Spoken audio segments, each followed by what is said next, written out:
भक्त माल गाथा लिखी, गुरु कृपा से करुण दास ने भक्त माल कहना सीखी। गुरु कृपा से करुण दास ने भक्त माल कहना सीखी। हमारे सदगुरुदेव भगवान जिनकी झांकी आप दर्शन कर रहे हैं, जिनकी हमारे ऊपर विशेष कृपा है, आज से 5111 साल पहले, अभी जो 4-5 दिन के बाद, 4 दिन के बाद जो पूर्णिमा आने वाली है, 4 का 3 दिन रह गए, जो पूर्णिमा आने वाली है कार्तिक, कल है ना, हाँ कल ही है। कल जो कार्तिक की पूर्णिमा आने वाली है, ये हमारे लिए बहुत खुशी का दिन है। इसी दिन भगवान श्री कृष्ण ने आज से 5111 साल पहले अपने सुदर्शन चक्र को भेजा था कि भक्ति का प्रचार करो। तब चक्रराज श्री सुदर्शन जी अवतार लेकर के आते हैं। मूंगी पैठण नाम की जगह है महाराष्ट्र में।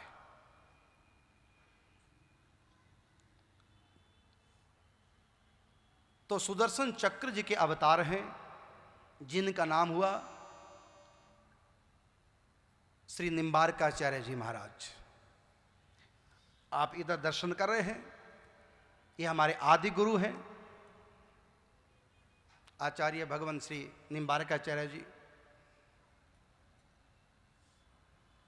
ये सुदर्शन चक्र अवतार है।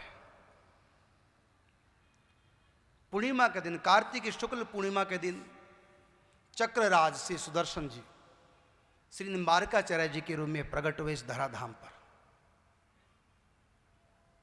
आपके गुरु हैं श्री देवऋषि नारद जी, और देवऋषि नारद जी के गुरु जी हैं सनक सनंदन स्नांत और संत कुमार जी। और संत कुमारों के जो गुरु जी हैं वह हंस भगवान। भागवत जी के 24 अवतारों में एक अवतार है हंस अवतार। हंस अवतार भगवान दीक्षा देते हैं सनकादिक ऋषियों को, और सनकादिक ऋषियों ने दीक्षा दी है देवऋषि नारद जी को। देवऋषि नारद जी ने दीक्षा दी है चक्रराज सुदर्शन जी के अवतार श्री निम्बारकाचार्य भगवान को। दर्शन आप कर रहे हैं। आपने दीक्षा दी है पांचजन्य शंख के अवतार श्री निवासाचार्य जी महाराज को। आपके बाद गद्दी पर श्री निवासाचार्य जी बैठे। आगे पीढ़ी दर पीढ़ी यह गद्दी चली आ रही है। वर्तमान में इसी गद्दी पर जो आसीन है निम्बारक पीठाधीश्वर हमारे श्री सदगुरुदेव भगवान परम आदरणीय आचार्य चरण श्री जी महाराज, आप इधर दर्शन कर रहे हैं। वर्तमान में विराजमान हैं। पुष्कर राज क्षेत्र में निम्बारक पीठ, जहां पर हमारी आचार्य गादी है, यही हमारे सदगुरुदेव भगवान, जिनकी हमारे ऊपर विशेष कृपा है। आपकी कृपा ही इस मुख के माध्यम से आप लोगों के बीच में बरस रही है। मुझको विश्वास है हमारे मूल आचार्य आदि आचार्य भगवान श्री निम्बारकाचार्य जी जिस हेतु को लेकर के धराधाम पे प्रकट हुए थे, भक्ति के प्रचार के लिए। राधा कृष्ण क्या है, धाम क्या है, ये रस की उपासना क्या है, ये सखी भाव की उपासना क्या है, जिस हेतु को लेकर के आपका प्रागट्य हुआ है इस धराधाम पर, आचार्य परंपरा से पीढ़ी दर पीढ़ी जो तत्व हमने गुरु कृपा से पाया है, इन 7 दिनों में उसी को आपके लिए बांटने का प्रयास करेंगे। और मुझको विश्वास है इन 7 दिनों में जो एक कथा सुनेगा, बहुत भेद खुलेंगे, बहुत रहस्य खुलेंगे। सनातन धर्म के ही नहीं, सारी दुनिया के धर्मों के रहस्य खुलेंगे इस मंच से। हम हिंदू हैं लेकिन हम अपने आप को नहीं जानते हम क्या हैं। सिख हैं लेकिन सिख धर्म को पूरा नहीं जानते। हम मुसलमान हैं लेकिन मुसलमान धर्म को पूरा नहीं जानते। पूरा जानो, हर धर्म अपने आप में पूर्ण है, ध्यान रखना, जानने की जरूरत है। हर धर्म पूर्ण है, जीव को जन्म मरण के चक्कर से छुड़ा करके माया के उस पार पहुंचा देगा। किसी भी धर्म से दीक्षित हो जाओ, किसी भी धर्म की शरण में चले जाओ, चाहे वो संप्रदाय उप संप्रदाय हो, चाहे वो आज का धर्म हो, चाहे वो लाखों वर्ष प्राचीन हो, और चाहे वो अनादि सनातन धर्म हो। हमारे धर्म में भी अनेक परंपराएं हैं, अनेक उप संप्रदाय हैं। किसी भी संप्रदाय से जुड़ जाओ, तुम्हारा उद्धार है, गारंटी मैं लेता हूं। लेकिन हम जानते नहीं। जाने बिना ना होई प्रतीति, बिन प्रतीति होई नहीं प्रीति, और प्रीति बिना नहीं भक्ति दृढ़ाई। जिमी खगे से जल की चिकनाई। जल के भीतर तेल डालो, चिकनाई डालो, फिर मथो जल को कि दोनों मिश्रण हो जाएं, दोनों मिक्स हो जाएं। जैसे दूध पानी दोनों एक हो जाते हैं, ऐसे चिकनाई पानी दोनों एक हो जाए, नहीं एक हो पाएगा। अगर तुम धर्म के तत्व को नहीं जानेंगे, अगर भगवान का तत्व नहीं समझा, तुम किसी भी धर्म में दीक्षित हो जाओ, भटकने के सिवा कुछ भी हाथ नहीं लगेगा। केवल धर्म का अहंकार तो पाल लोगे भीतर।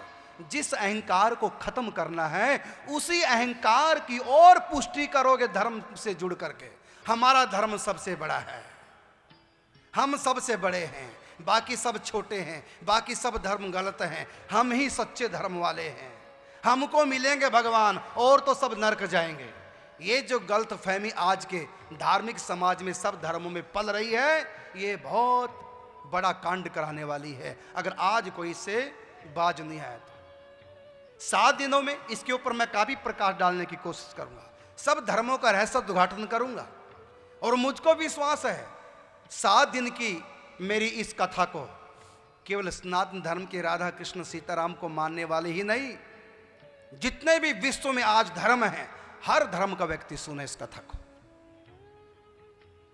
इस कथा के माध्यम से किसी धर्म पर आक्षेप नहीं किया जाएगा, किसी धर्म को छोटा नहीं कहा जाएगा, किसी धर्म की बुराई नहीं की जाएगी, क्योंकि बुरा कोई धर्म है ही नहीं। बुराई कहां से करें? बुराई करने वाले व्यक्ति बुरे हो सकते हैं, लेकिन कोई धर्म बुरा नहीं हो सकता है। केवल हमको समझना है धर्म को क्या है, हमारा संप्रदाय क्या है, जिस धर्म में हम पैदा हुए हैं, या जिस धर्म संप्रदाय को हमने अंगीकार किया है, या जिस धर्म से हम दीक्षित हो चुके हैं, या जिस धर्म के अनुसार हम चलना चाहते हैं, कम से कम उसको समझ तो लो, लेकिन बुरा ना माने। दिशा चैनल के माध्यम से केवल कुरुक्षेत्र ही नहीं, भारत ही नहीं, पूरा समाज, दुनिया सुन रही है। इस कथा को सब धर्मों के लोग सुने, सबको पता चलेगा कि हमारा धर्म क्या है। सब धर्म के तत्व रहस्य को जान जाएंगे। और ये नहीं कोई मेरी मन ग्रंथ कल्पना है, गीता से मैं प्रमाण दूंगा, हर धर्म सच्चा है। भागवत जी से प्रमाण दूंगा, रामायण जी से प्रमाण दूंगा, भक्तमाल जी से आपको मैं प्रमाण दूंगा, अन्य अन्य जो हमारे पुराण हैं, सब पुराणों से मैं उदाहरण देके समझाऊंगा कि कोई धर्म गलत नहीं है। और अपनी अनुभूतियां भी कुछ सुनाऊंगा, अगर मूड बन गया तो। सब धर्म सच्चे हैं, इतना मुझको पता है। मुझको जितने लोग मिलते हैं, मैं 2-4 प्रश्न किया करता हूं, ना तो सनातन धर्म वाला उस प्रश्न का उत्तर दे सकता है, ना और जो धर्म संप्रदाय हैं समाज में, कोई मेरे उन प्रश्नों का उत्तर नहीं दे पाया। जब ये प्रश्नों का उत्तर तुम्हारे पास नहीं है, तो क्या खाक तुमने अपने धर्म को समझा है? क्या जाना तुमने? जो मेरे प्रश्न का उत्तर नहीं दे सकता, वो पूर्ण आस्तिक नहीं हो सकता। जिसको इतना ज्ञान नहीं है और ज्ञान नहीं है धर्म का, तभी तो किसी धर्म के लोगों से बात करके देख लो, सब एक धर्म दूसरे धर्म की बुराई करते हैं, सब एक दूसरे पर आक्षेप करते हैं, सबका यही कहना है हमारा धर्म सबसे बड़ा है, बाकी सब छोटे हैं या गलत है, धर्म है ही नहीं। टीवी के माध्यम से भी मैंने बहुत सुना है, और जो पुस्तकें छप रही हैं आज समाज में धार्मिक, उन पुस्तकों को पढ़ के भी मैंने देखा सब जगह राग द्वेष है। अपना तो मंडन करेंगे और दूसरे के धर्मों का खंडन करेंगे। बस जहां भी खंडन कोई किसी धर्म का करता है, मैं आंख बंद करके बिना सोच विचार के इस निर्णय पे पहुंच जाता हूं, इस मूर्ख ने अभी तक अपने धर्म को भी नहीं जाना है। वो अज्ञानी है मेरी दृष्टि में। जो किसी धर्म की बुराई करता है वो अज्ञानी है, उसने अपने धर्म को अभी तक समझा नहीं है। समझाने की कोशिश करूंगा इन 7 दिनों में। आओ आगे बढ़ते हैं। थोड़ा सा मैंने अपने गुरुदेव भगवान का परिचय दिया, और भी कथा, क्योंकि हमारी गुरु परंपरा की भी कथाएं भक्तमाल ग्रंथ में है। भगवान श्री निम्बारकाचार्य जी की कथा भक्तमाल ग्रंथ में लिखी। श्री हरिव्यास देव जी महाराज, श्री हरिव्यास देवाचार्य जी महाराज, उनसे पूर्व आचार्य आचार्य श्री भट्ट जी महाराज, उनसे भी पूर्व के आचार्य केशव काश्मीरी भट्ट देवाचार्य जी महाराज, श्री परशुराम देवाचार्य जी महाराज, इन सब हमारे गुरु परंपरा के जो आचार्य हुए हैं, गुरु हुए हैं, उन सब की भी कथा इस भक्तमाल ग्रंथ में है। केवल हमारे गुरुओं की कथा नहीं है, सबके गुरुओं की कथा आएगी भक्तमाल में। चाहे वो गौड़ेश्वर संप्रदाय हो, रामानंद संप्रदाय, श्री रामानुज संप्रदाय, सब संप्रदायों की कथा इस ग्रंथ में है। इसलिए ग्रंथ किसी एक संप्रदाय का नहीं है। यद्यपि इस ग्रंथ के जो रचनाकार हैं वो रामानंद संप्रदाय के संत हैं। जिस संप्रदाय से कबीरदास जी महाराज संत पीपा हुए हैं, रविदास जी महाराज हुए हैं, रामानंद जी के शिष्य हुए हैं। इसी आगे रामानंद जी की परंपरा में श्री कृष्णदास जी पयहारी, जो केवल दुग्ध पान करते थे, जल भी नहीं लेते थे, अन्न फल भी नहीं खाते थे, प्यास लगे तो दूध, भूख लगे तो दूध, उनका नाम ही पड़ गया पयहारी, क्योंकि संस्कृत में दूध को पय बोलते हैं। तो पयहारी श्री कृष्णदास जी महाराज, इन्हीं के शिष्य हुए श्री अग्रदेवाचार्य जी महाराज, अग्रदेवाचार्य जी के शिष्य हुए श्री नाभाजी महाराज, भक्तमाल ग्रंथ के रचनाकार। ये रामानंद संप्रदाय के संत हैं। लेकिन इन्होंने केवल अपने संप्रदाय के संतों का, भक्तों का चरित्र नहीं लिखा, सब संप्रदायों के भक्तों का चरित्र लिखा है। जितनी बार भी हमने भक्तमाल कथा की है, कोशिश हमारी रहती है कि हर बार नई कथा सुनाएं, क्योंकि भक्तमाल में 2-4 भक्तों की कथा नहीं है, सहस्त्रों सहस्त्रों भक्तों की कथा है। कई कथाएं एक पंक्ति में लिखी कथा, कई 2 पंक्तियों में, कई 3 पंक्तियों में, कई 4 पंक्तियों की कथा है। इस ग्रंथ के लिखने के बाद 100 साल के बाद की घटना है।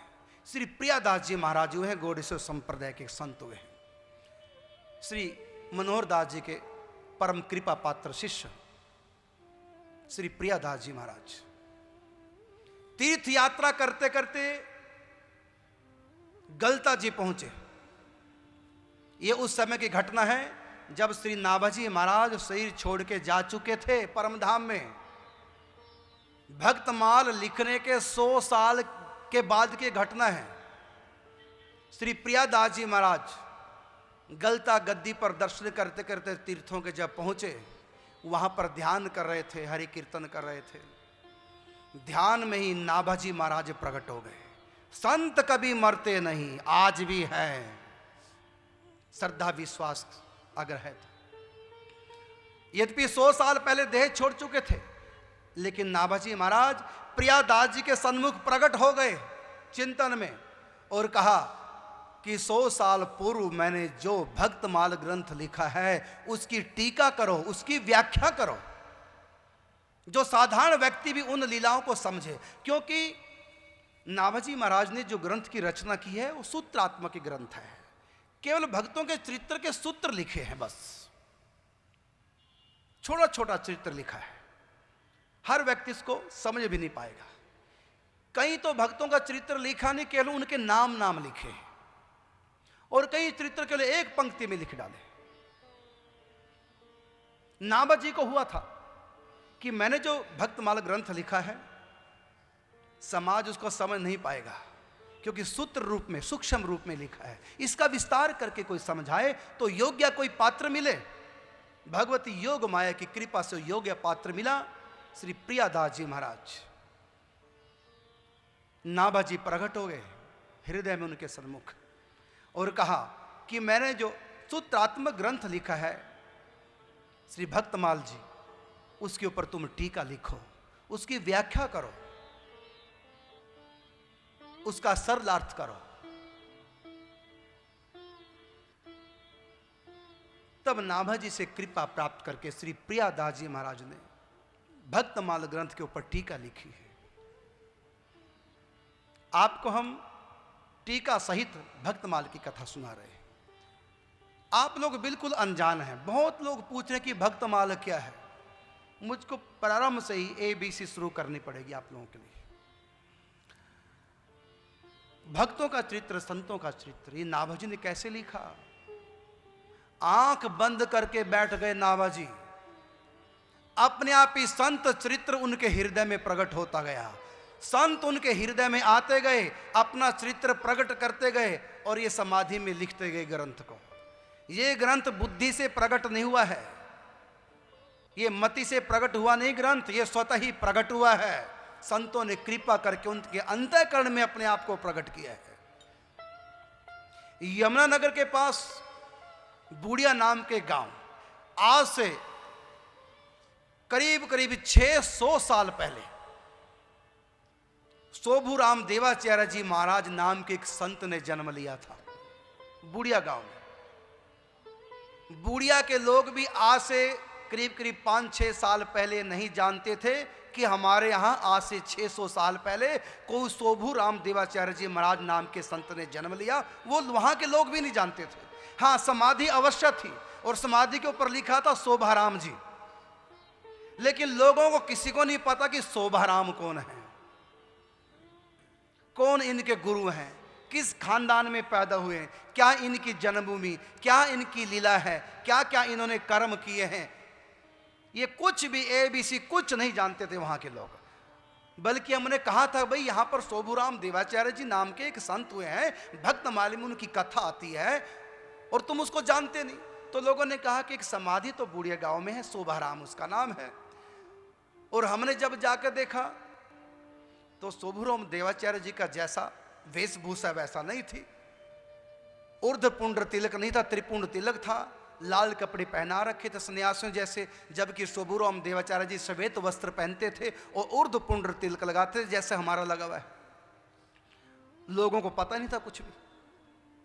हमने पूछा जाकर भी लोगों को, ये संत के बारे में तुम क्या जानते हो? महाराज कुछ नहीं जानते हम तो। इतना पता कोई संत है, समाधि है किसी की। हमने फिर वहां के लोगों को बताया भक्तमाल में शोभूराम देवाचार्य जी महाराज का चरित्र है। सर्वेश्वर भक्तमाल एक ग्रंथ और है, उसका नाम है सर्वेश्वर भक्तमाल, जो निम्बार्क संप्रदाय से वालों ने प्रकाशित किया है। तो उसको ग्रंथ को हमने विस्तार से पढ़ा, देखा कि ऐसी ऐसी लीलाएं उसमें लिखी हैं और यहाँ के लोग जानते नहीं। और आप लोग सुनकर के हैरान हो जाएंगे कि जहां पर ये संत हुए वहां के लोग नहीं जानते।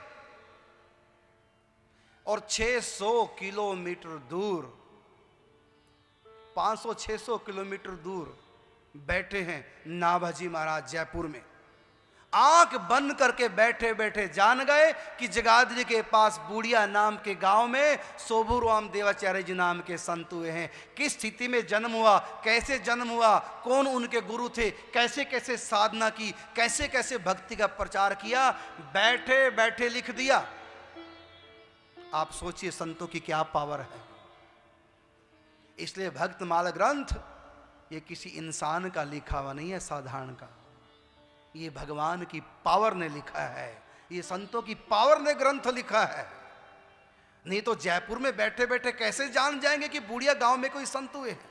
अरे बूढ़िया गांव के लोगों को नहीं पता कि यहां कोई संत हुए, तो जयपुर में बैठे बैठे कैसे उनको पता चल जाएगा? वो तो कभी आए नहीं है यहाँ पर बूढ़िया में, ना यहाँ के लोग उनको मिले हैं, तो कैसे पता चला तो गुरु का आशीर्वाद था कि जिन संतों की सेवा करके, जिन संतों की कृपा से तुम्हारे अंतःकरण में मेरी मानसिक सेवा प्रकट हो गई, जिस कृपा ने तुमको जहाज दिखा दिया, उसको पार करने की शक्ति दी, वही शक्ति, वही भगवत कृपा, वही संतों की कृपा सब संतों के चरित्रों को तुम्हारे हृदय में प्रकट कर देगी और उसको तुम लेखनी के द्वारा लिखो।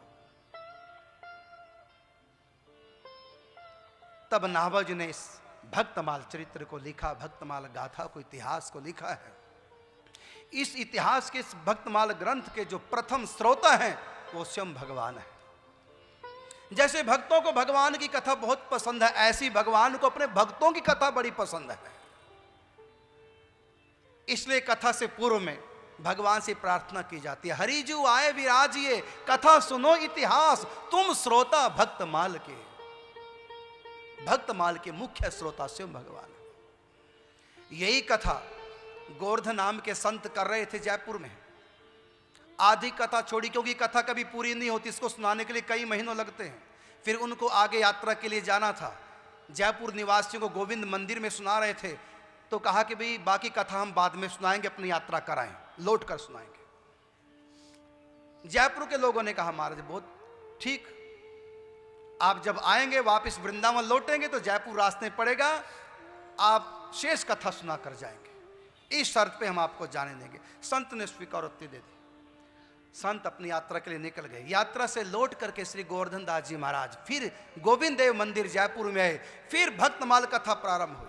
जो ही कथा सुनाने लगे तो संत, क्योंकि हर समय संत कथा सुनाते थे भक्तमाल की, कहाँ पर कहाँ तक की कथा सुनाई नहीं उनको ध्यान रहा।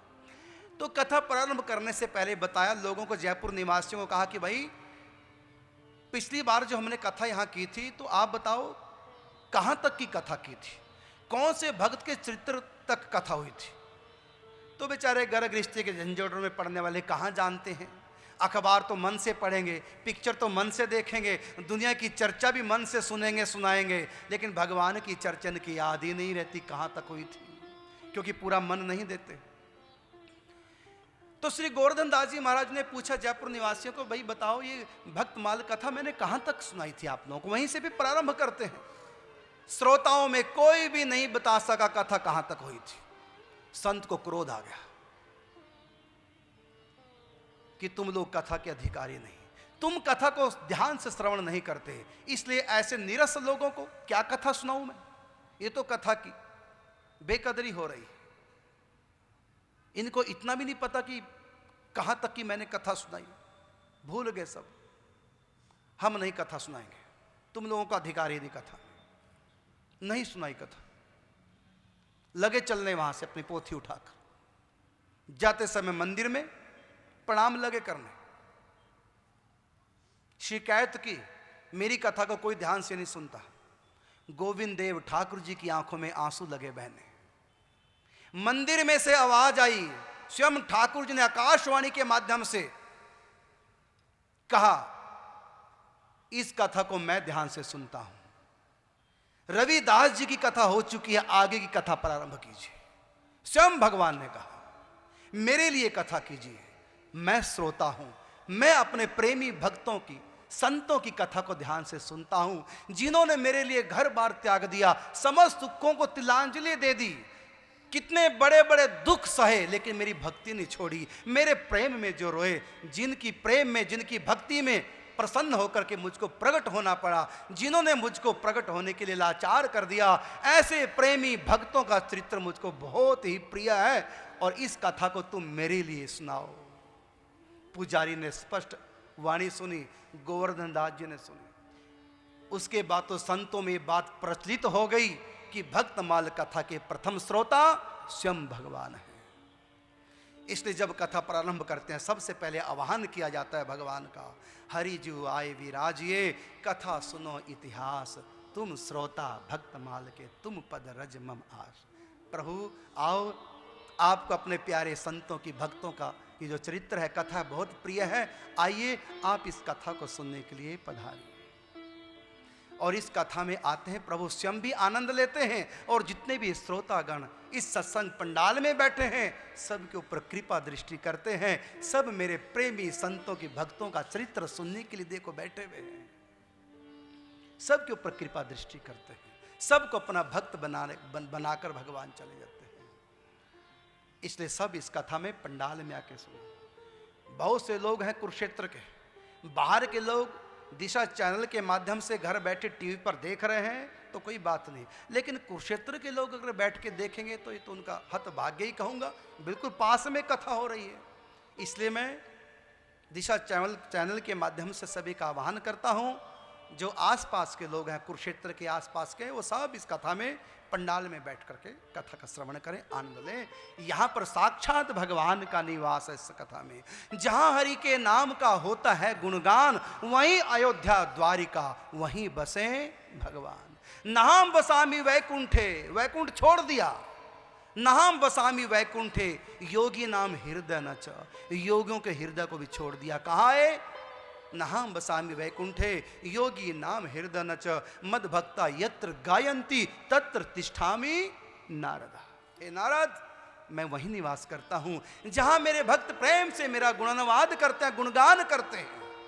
नाम बसामी वैकुंठे, योगी नाम हृदय न च, मद भक्ता यत्र गायंती तत्र तिष्ठामि नारदा, वहीं पर मेरा निवास है। ये भगवान का कहना है। नहीं बसूं वैकुंठ में, ना योगिन हिय माही, भक्त मेरे गावे जहां, रहूं मैं संशय नाही। यहां पर साक्षात भगवान का निवास है। इसलिए भाग्यशाली हैं। मैं आप सब लोगों के भाग्य को प्रणाम करता हूं, जो आप लोग कथा सुनने के लिए आए। प्रभु ने बहुत कृपा आप लोगों के ऊपर की। इसलिए आप पंडाल में बैठ करके, जहां श्री हरि का नित्य निवास हो चुका है, 7 दिन के लिए भगवान जम के बैठ गए। तुम तो फिर भी कथा समाप्ति के बाद घर चले जाएंगे, कल फिर आएंगे, लेकिन मेरे ठाकुर जी आ गए तो आ ही गए। पूरी कथा जब तक नहीं होगी तब तक इस पंडाल के भीतर विराजमान रहेंगे। इसलिए पंडाल के भीतर ही बैठ करके कथा सुनो तो विशेष भक्ति अपना प्रभाव दिखाएगी। प्रभु की कृपा दृष्टि के तुम पात्र बनोगे। ये छोटी सी महिमा सुनाई। आओ भक्तमाल कथा में प्रवेश करते हैं। इससे पहले प्रभु से प्रार्थना करें। प्रभु आकर विराजमान हो चुके हैं। सुभक्ति प्रेम लक्षणा सुदान दीजिए प्रभु। प्रभु से प्रार्थना करें। प्रभु इस समय बहुत प्रसन्न हैं, अपने भक्तों की चर्चा सुन करके गदगद हो रहे हैं। जब कोई प्रसन्न हो तो डिमांड पूरी कर देता है, और जब इसका मूड ठीक ना हो तो किसी की नहीं सुनता। यहां भगवान बड़े प्रसन्न अपने भक्तों का चरित्र सुनने के लिए बैठे हुए हैं। आओ उनके चरणों में प्रार्थना करें। सबसे कीमती वस्तु वो वरदान में मांगे। क्या? वह प्रेम लक्षणा भक्ति। सुभक्ति प्रेम लक्षणा सुदान कीजिए प्रभु, न छोड़िए भवाटवी उबार लीजिए प्रभु। भला बुरा हूँ आपका अहेतु रीजिए प्रभु, कृपा करो अनाथ पे सनाथ कीजिए प्रभु। सनाथ कीजिए प्रभु, सनाथ कीजिए प्रभु, सनाथ कीजिए प्रभु, सनाथ कीजिए प्रभु। गोपाल हे गोपाल, हे गोपाल, हे गोपाल, हे गोपाल, हे गोपाल, हे गोपाल, हे गोपाल। न कर्म में अकामता, न ज्ञान भक्ति भावना, विराग त्याग साधना, नहीं पवित्र कामना। विकार से सना हुआ संवार लीजिए प्रभु, कृपा करो अनाथ पे सनाथ कीजिए प्रभु। सनाथ कीजिए प्रभु, सनाथ कीजिए प्रभु, सनाथ कीजिए प्रभु, सनाथ कीजिए प्रभु। गिरा गिरा हूँ भोग रोग शोक दोष में सदा, न चैन चित्त में विलाप पाप ताप आपदा अधीन दीन की पुकार पे पसीजिए प्रभु कृपा करो अनाथ पे सनाथ कीजिए प्रभु सनाथ कीजिए प्रभु सनाथ कीजिए प्रभु सनाथ कीजिए प्रभु सनाथ कीजिए